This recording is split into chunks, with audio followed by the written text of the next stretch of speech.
इस किताब के लेखक मिस्टर रॉबर्ट कियोसाकी कहते हैं कि उनके दो पिता हैं। एक अमीर हैं जिन्हें वो रिच डैड कहते हैं और दूसरे गरीब हैं जिन्हें वो पुअर डैड कहते हैं।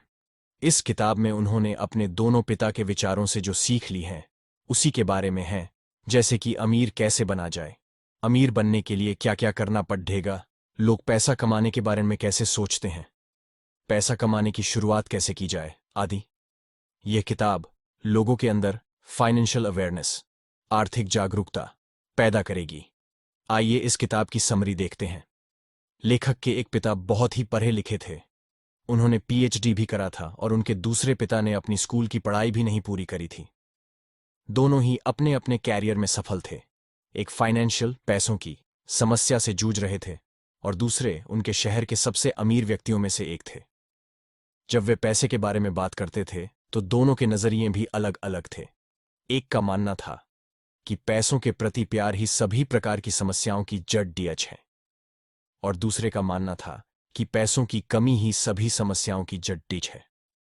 अब लेखक के बचपन में उनके सामने सबसे बड़ी दुविधा थी, यह थी कि वह किसकी सुने, अपने रिच डैड की या पुअर डैड की, क्योंकि पैसों के बारे में दोनों के नजरिए पूरी तरह से अलग थे। हालांकि लेखक के दोनों पिता ही लेखक की भलाई चाहते थे। उनके पुअर डैड को हमेशा यह कहने की आदत थी कि हम ये नहीं ले सकते हैं, हम वो ले नहीं सकते हैं।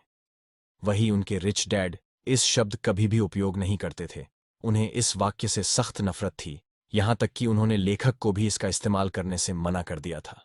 लेखक के रिच डैड कहते थे कि तुम अपने आप से पूछो कि तुम कैसे उस चीज को ले सकते हो। उनका मानना था कि जब तुम कहते हो कि तुम यह चीज नहीं ले सकते हो तो तुम्हारा दिमाग काम करना बंद कर देता है, और उसके विपरीत जब तुम अपने आप से यह सवाल पूछते हो कि तुम उस चीज को कैसे ले सकते हो तो तुम्हारा दिमाग अपने आप काम पर लग जाता है।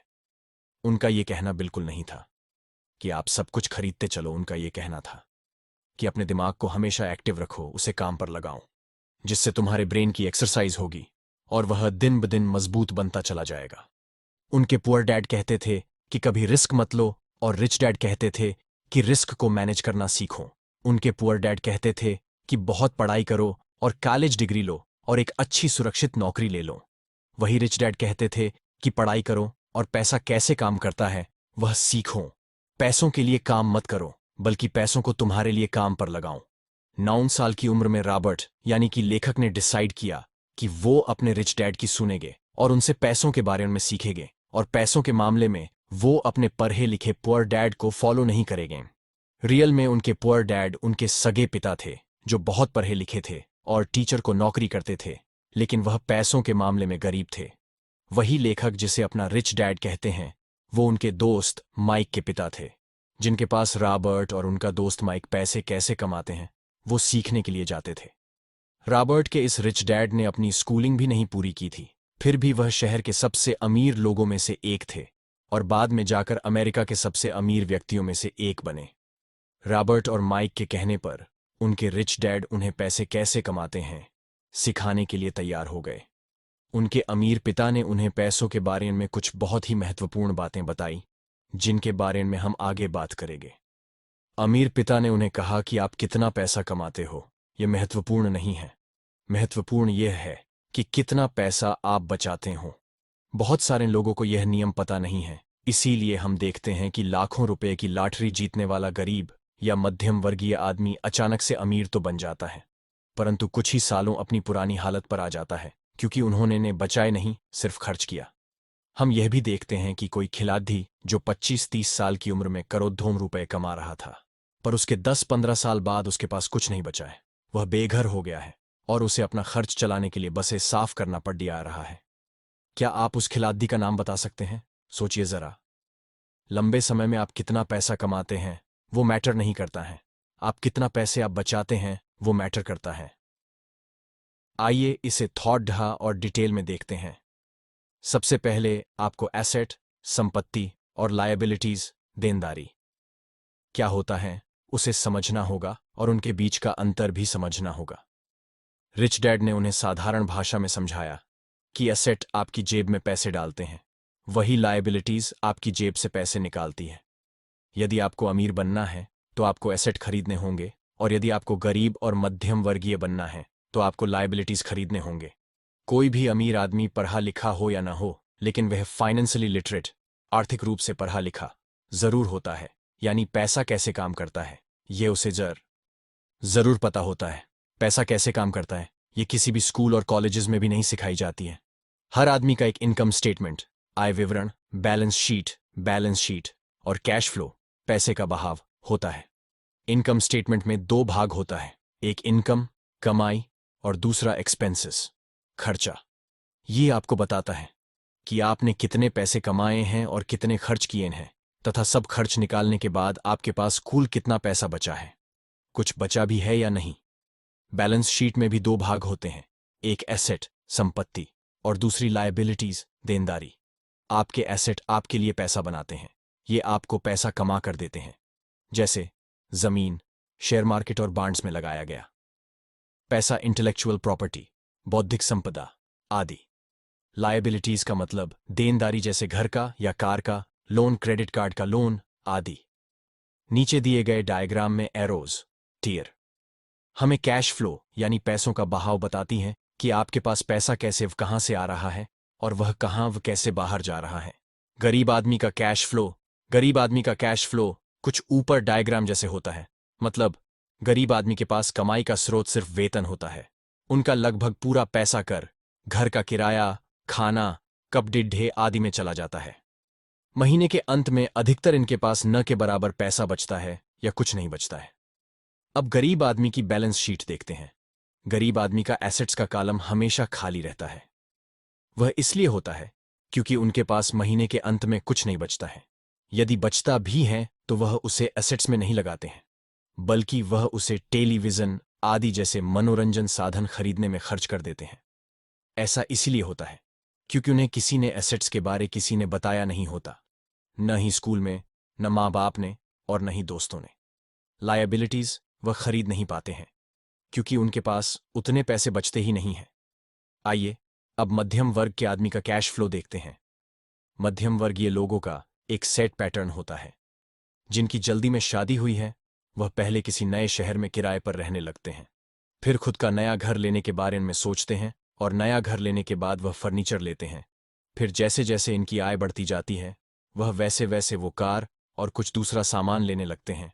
फिर उनका लायबिलिटीज का column home loan, car loan आदि से भर जाता है।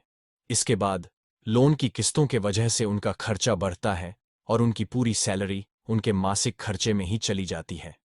इस प्रकार उनका पूरा एसेट्स का कॉलम खाली ही रह जाता है। आइए अब अमीर आदमी का कैश फ्लो देखते हैं। अमीर आदमी का कैश फ्लो। अमीर आदमी के एसेट उनके लिए पैसा कमाते हैं। लेखक के गरीब पिता का लगभग सारी सैलरी उनके मासिक खर्चे में ही चली जाती थी, और उनके अमीर पिता कई सालों से एसेट में पैसा लगा रहे थे, जिसके कारण उनका एसेट कॉलम उनकी लायबिलिटीज से बहुत बढ़ा हो चुका था, जो अब उनके एसेट उनके खर्चे से ज्यादा पैसे बना रहे थे। लेखक के अमीर पिता भले ही पढ़े लिखे नहीं थे, लेकिन वह पूरी तरह से फाइनेंशियली लिटरेट थे, और पैसा काम कैसे करता है उन्हें यह बहुत ही अच्छी तरह से पता था। चाहे आदमी गरीब हो या अमीर, उसे पैसे तो कमाना आता है, लेकिन उसे पैसे को मैनेज करना नहीं आता है।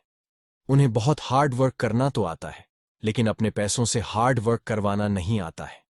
वह बस खुद ही काम करते रहते हैं, अपने पैसों को काम पर नहीं लगाते हैं।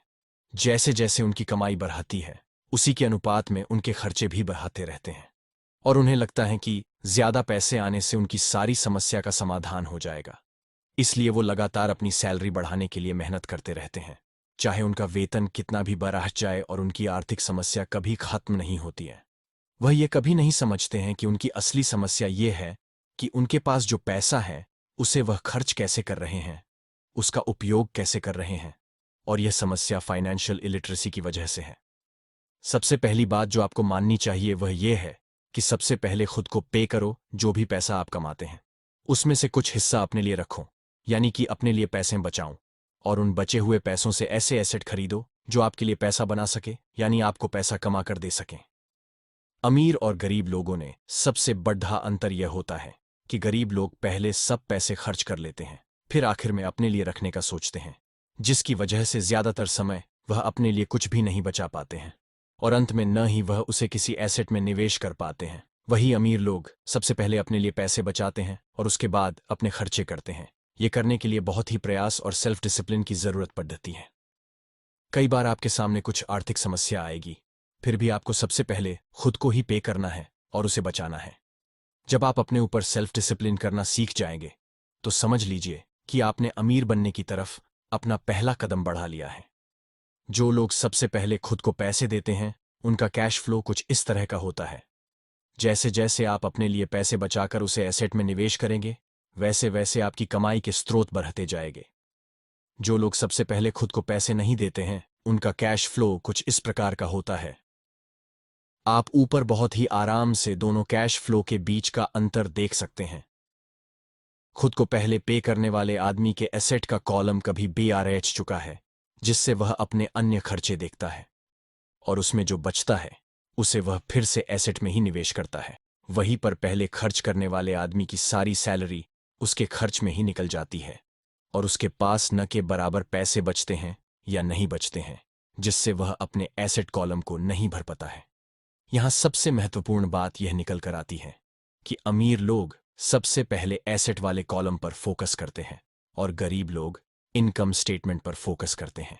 अमीर लोग अपना पैसा को बिजनेस, शेयर, सरकारी बांड और रियल स्टेट में निवेश करते हैं। वह कई और जगह भी पैसा लगाते हैं जहां से उन्हें एक रेगुलर इनकम मिलती रहे। उनका यह निवेश उनके लिए एसेट हैं जो उनके लिए पैसा कमाते हैं। जो एसेट आपको पसंद है, आपको उनमें निवेश करना चाहिए। आपको यह पता करना चाहिए कि कौन कौन से एसेट की श्रेणियां आपको अच्छी लगती हैं। उसके बारे में बहुत ही गहराई में जाकर अध्ययन करना चाहिए, जानकारी लेनी चाहिए, जैसे वह आगे आने वाले समय में किस प्रकार का आपको मुनाफा दिलाएगी, उस एसेट से कोई अन्य स्रोत भी बन पाएगा या नहीं। लेखक को बिल्डिंग और जमीनें बहुत पसंद हैं। इसके अलावा उन्हें इसकी गहरी समझ भी है, इसलिए वो इसमें ज्यादा से ज्यादा निवेश करते हैं। उन्हें छोटी कंपनियों में भी काफी जांच परख करके निवेश करना पसंद है। यहां पर एक और महत्वपूर्ण बात यह है कि अमीर लोग महंगे बंगले, आभूषण, बढ़ी गाढ़ी आदि लग्जरी की चीजें आखिर में खरीदते हैं। सबसे पहले वो एसेट्स खरीदते हैं जहां से उन्हें कमाई होती है, और इसी जगह पर गरीब और माध्यम वर्ग के लोग लग्जरी चीजें पहले खरीदते हैं। अमीर लोग सबसे पहले अपना एसेट का कॉलम मजबूत करते हैं, फिर उस एसेट से मिलने वाली कमाई से वह अपने लिए लग्जरी का सामान खरीदते हैं।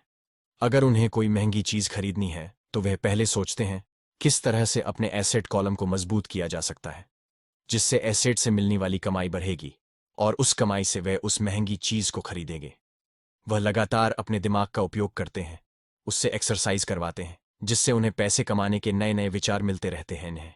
इस तरह वह लग्जरी का सामान खरीदने से पहले वह अपनी कमाई तथा उसके स्रोत बढ़ाने के बारे में पहले सोचते हैं।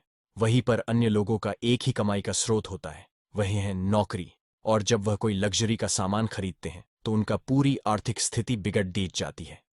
जिन गरीब या मध्यम वर्गीय लोगों की लॉटरी लगती है, वह भी अपनी एसेट पर निवेश करने के बजाय खर्च बढ़ाते जाते हैं।